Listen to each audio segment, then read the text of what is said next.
એક પ્રાચીન સુખીની કથાથી આપણે વાત ચાલુ કરીશું. જે સુખીની હું વાત કરવા માંગુ છું એ સુખી પૂર્વ જીવનમાં એટલે કે ફકીર બન્યા પહેલા એ સમ્રાટ રહી ચૂકેલા હતા. ફકીર બન્યા એ પહેલા એ સમ્રાટ હતા અને કોઈ પણ નિમિત્ત મળ્યું અને નિમિત્ત મળ્યા પછી એ સમ્રાટે દીક્ષા લઈ ને સાધના શરૂ કરી. સુખી બની ગયા ફકીર. આખો દિવસ ઈશ્વરની સાધનામાં એ પસાર કરતા. પૂરો સમય પૂજા, પાઠ, પ્રાર્થના, ભજન, કીર્તન. દિવસથી લઈ કરી અને રાત સુધી એમની એક જ પ્રવૃત્તિ ધાર્મિક, ધર્મ ધ્યાન. હવે એમને કામ પણ શું? સાધુ બન્યા પછી બીજું કામ શું? તમને તો હજી 17 કામ હોય. ગૃહસ્થને કામ ઘણા હોય. ભેખ લીધા પછી, સાધુ બન્યા પછી કાંઈ પણ કામ નથી હોતા. અમે લોકો આમ તો નવરા ધૂપ જેવા છીએ, કાંઈ નથી કામ. તમને ઘણું સંભાળવું પડે. બહેનોને રસોડા સંભાળવા પડે, સાફ સૂફી કરવી પડે, બીજી ત્રીજી ઘણી દેખભાળ કરવી પડે, ભાઈઓને બિઝનેસ સંભાળવા પડે, પૈસાની ઉથલ પાથલ કરવી પડે. સાધુઓને તો આવું કાંઈ હોતું જ નથી. એટલે તો તમે આવો એનાથી પહેલા આવી જઈએ. કામ જ આ છે અમારો, શું કરીએ? તો આ ફકીર સારો સમય આરાધનામાં પસાર કરતા, સાધનામાં પસાર કરતા. ક્યારે જોકો પણ ખાતા નહીં ભરતભાઈ. એ રીતે એક ધર્મ ધ્યાનમાં પડ્યા રહેતા. એક દિવસે રાત્રે આ ફકીરને સ્વપ્ન આવ્યું. સ્વપ્નમાં એને જોયું કે મારી સામે ભગવાન પ્રગટ થયા છે. આખો દિવસ માણસ ધર્મમય હોય એટલે એને ભગવાન સિવાય કાંઈ દેખાય. તો ફકીરની સામે કોણ દેખાયા? ભગવાન. એને એમ લાગ્યું કે મારી સમક્ષ ભગવાન પ્રગટ થયા છે અને ભગવાન જાણે મને કહી રહ્યા છે. ભગવાન કહી રહ્યા છે. શું કહી રહ્યા છે? કે સમ્રાટ થી નિવૃત્તિ લઈ અને તું ફકીર બન્યો. ફકીર બન્યા પછી તું પરમાત્મા મય થઈ ગયો છે. રાત દિવસ પ્રાર્થના, ભજન, કીર્તન, જાપ આવું ઘણું તું કરી રહ્યો છે અને તમામ તારી પ્રાર્થનાઓ મને મંજૂર થઈ છે. મેં તારી પ્રાર્થનાઓ, મેં તારી આરાધના, મેં તારી ભક્તિ બધી સ્વીકારી છે. હું એટલો ખુશ છું તારા પર દિનેશભાઈ કોણ બોલે છે? ભગવાન બોલે છે કે હું તારા પર એટલો પ્રસન્ન છું કે તને ન્યાલ કરી શકું. તારી બધી જ આરાધના મને પહોંચી છે મને. ખૂબ ખુશ છું તારા માટે.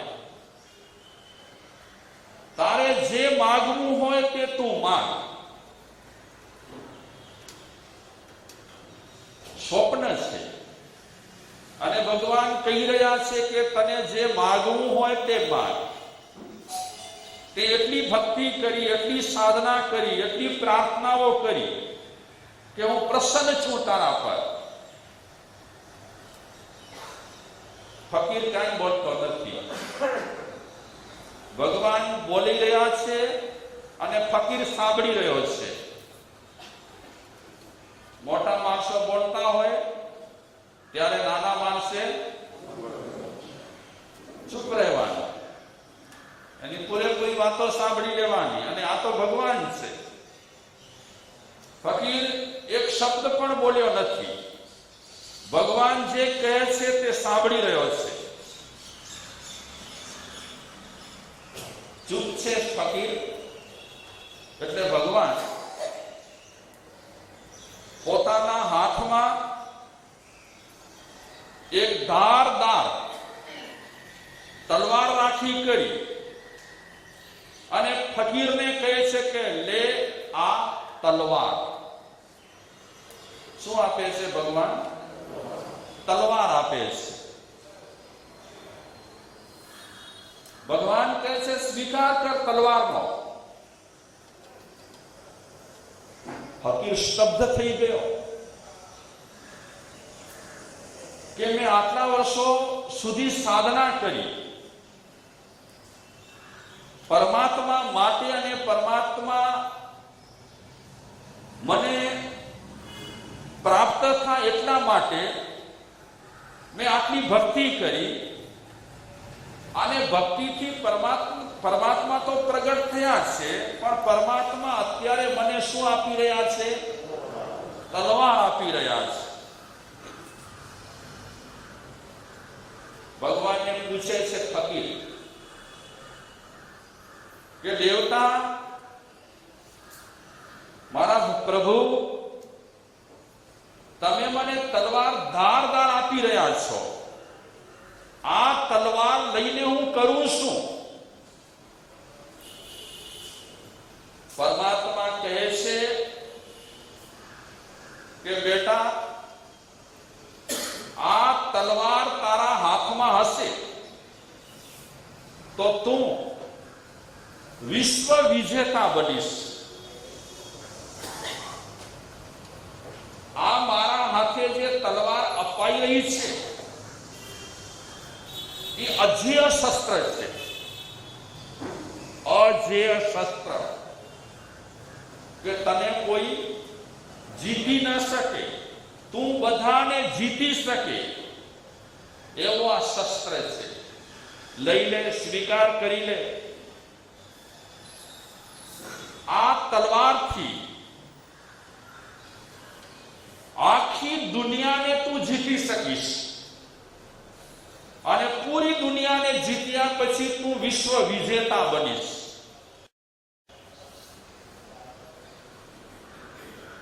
અરે વિશ્વ વિજેતા બન્યા પછી તને જીવવાની મજા આવશે.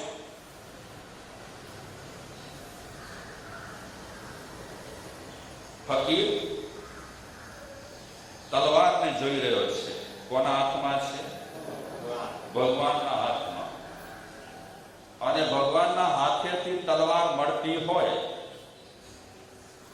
તે છતાં પણ ભગવાન એ તલવાર વિશે કહે છે કે અજેય શસ્ત્ર છે. તારા હાથમાં આવી ગયા પછી તું વિશ્વ વિજેતા બની જઈશ, પંકાઈ જઈશ વિશ્વમાં. ફકીર કહે, હે પ્રભુ,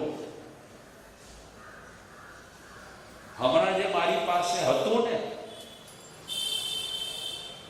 અને અત્યારે ફકીર બન્યા પછી પણ મારી પાસે જે છે એ ઉપદ્રવ કરે છે મને. ખ્યાલ આવ્યો?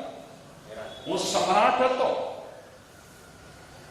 તે વખતે મારી પાસે જે કાંઈ સુવિધાઓ હતી કે સમૃદ્ધિ હતી, વૈભવ હતા, એ ઉપદ્રવ કરતા હતા. અત્યારે પણ મારી પાસે ફકીર બન્યા પછી થોડું ઘણું જે છે એ પણ ઉપદ્રવ કરે છે. ઉપદ્રવ એટલે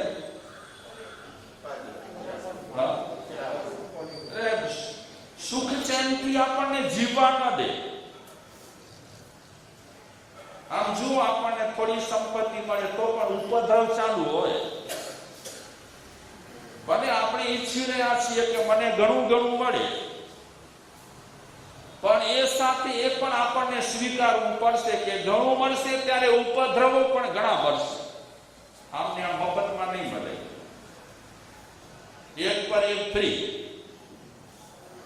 એટલે સંપત્તિ સુવિધાઓ જેટલી વધશે એટલા ઉપદ્રવો વધશે. તો હે ભગવાન, આ ઉપદ્રવોને કારણે હું વિષાદમાં છું, તકલીફમાં છું, પરેશાન છું. મને આપની તલવાર નથી જોઈતી. મારે ઉપદ્રવો વધારવા નથી. જેટલા ઉપદ્રવો અત્યારે છે એ પણ મારાથી સહેવાતા નથી. તો અજેય શસ્ત્ર લીધા પછી હું વિશ્વ વિજેતા બની જાઉં તો મારાથી ઉપદ્રવો ક્યાંથી સહન થશે? તો પ્રભુ આપની તલવાર આપની પાસે રાખો. મને નથી જોઈતું. મારે આખી દુનિયા જીતવી નથી. જ્યારે હું સમ્રાટ હતો ત્યારે ઘણું જીતવા માટે મેં ઘણા પ્રયાસો કર્યા.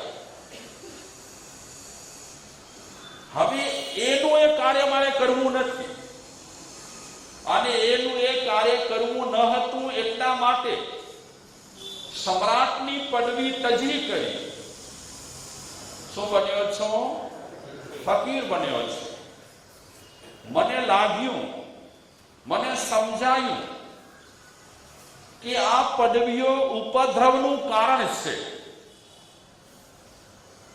આપણને અત્યારે જીવનમાં જેટલા ઉપદ્રવો છે કોના કારણે છે?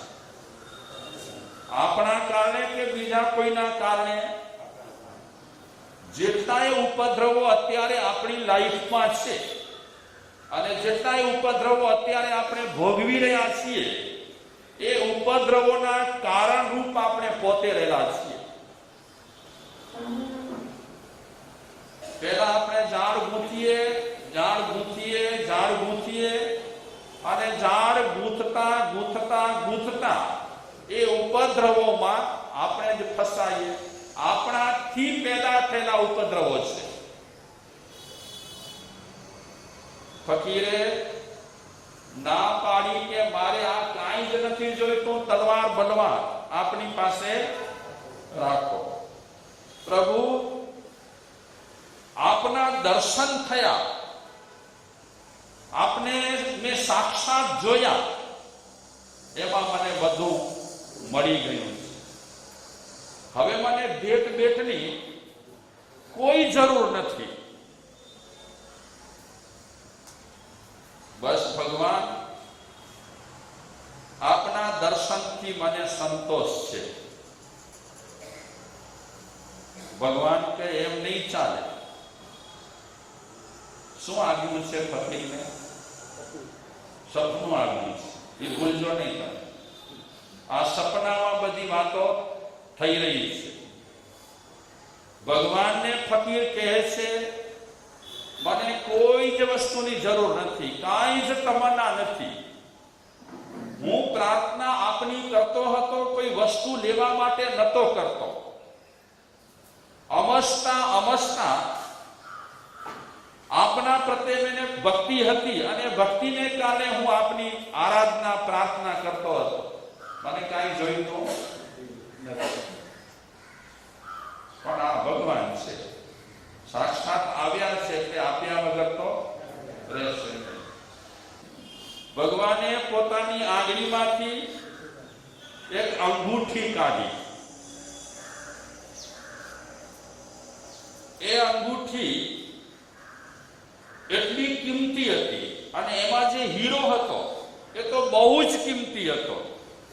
હવે ભગવાનની આંગળીમાં અંગૂઠી હોય એ તો કિંમતી જ હોય. તમે વાત પૂરી સાંભળશો એટલે ખબર પડશે કે આપણે શું કહેવા માંગીએ છીએ. તો ધીરજ જીવનમાં આપણે જેટલી રાખીશું એટલું આપણે ધીમે ધીમે આગળ વધીશું. બધા કઈ છલાંગ મારી શકતા નથી. આ તો કોઈ ગજસુ કુમાર જેવા હોય એ શું કરે, છલાંગ મારી કરી અને આગળ નીકળી જાય.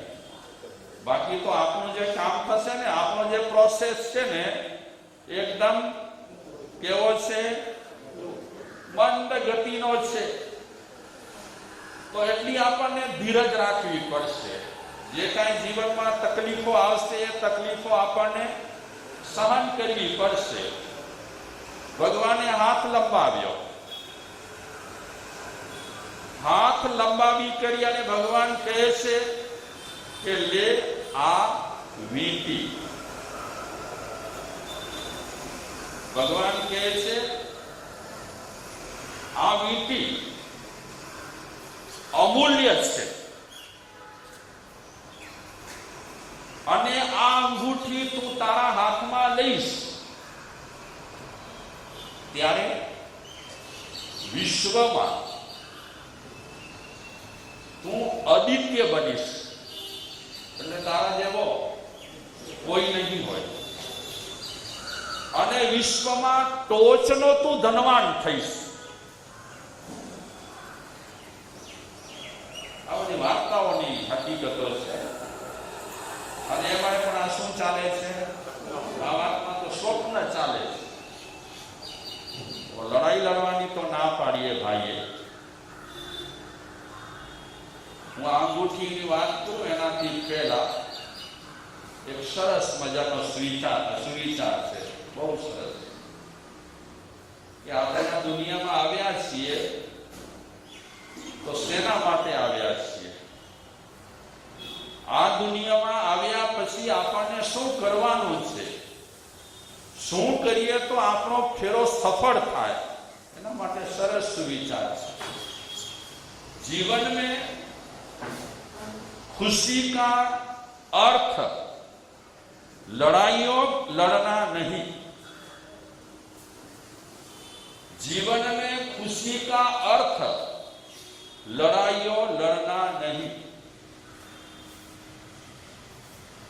જીવનમાં અને જીવનનો એ અર્થ નથી કે આપણે લડાઈઓ કરતા રહીએ. રાજાઓ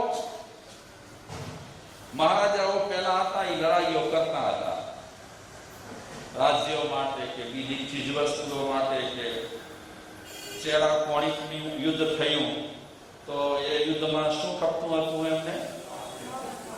હાથ ને હાથી માટે લડ્યા હતા. બહુ મોટા મોટા યુદ્ધો થયા. આપણી જિંદગી અને જિંદગીમાં ખુશી મેળવવા માટે